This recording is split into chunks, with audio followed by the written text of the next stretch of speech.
Znovu vás vítame v našej sérii videí o iMonitore. V tomto videu preskúmame rôzne spôsoby, ako vytvoriť pole a definovať jeho hranice, aby sme neskôr dosiahli maximálnu funkčnosť systému automatického riadenia. V menu polí sú rôzne spôsoby na vytvorenie a úpravu poľa. Tam nájdete aj tlačidlo na vytvorenie poľa pod výberom polí. Po výbere môžete zadať údaje, názov klienta, názov farmy a názov poľa. Po zadaní údajov potvrďte a pole sa načíta. Pozrime sa teraz bližšie na vytvorenie hranice poľa. V iMonitore existujú 3 spôsoby, ako ich vytvoriť. Prvá možnosť je ručné zaznamenanie hranice. Na tento účel je možné flexibilne posúvať záznamový bod, ak je to potrebné. Pred zaznamenávaním hraníc poľa otvorte menu Posunu hranice. Záznamový bod je teraz zobrazený a môžete nastaviť voľby v novom okne.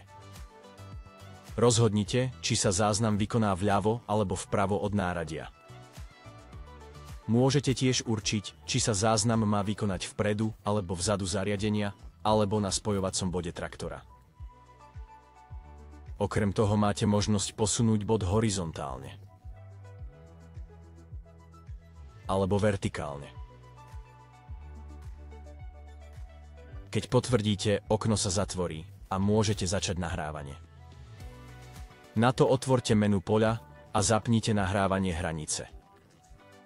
Po aktivácii trvalo nahrávate hranicu na preddefinovanom nahrávacom bode.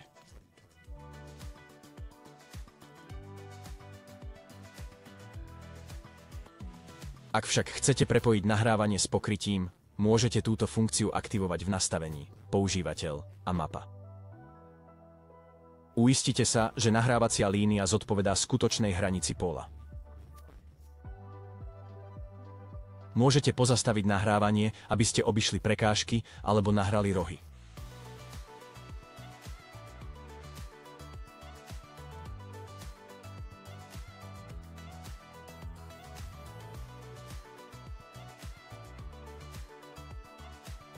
Keď ste blízko počiatočného bodu, zastavte nahrávanie.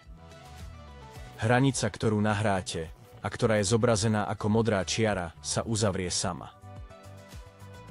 Druhou možnosťou je vytvoriť hranicu poľa na základe pokrytia. Ešte pred ukončením dokončenej práce môžete vytvoriť hranicu poľa na základe pokrytia. V nasledujúcej ponuke máte rôzne možnosti prispôsobenia. Napríklad, ak sa vo vašom poli nachádza les alebo jazero, môžete nechať monitor zohľadniť túto vylúčenú oblasť pri automatickom vytváraní hranice. Aktívne vylúčovacie oblasti vytvárajú aj vnútornú hranicu. Tretia možnosť je importovať hranicu poľa. V našom príklade ukazujeme import tzv. Shapefile.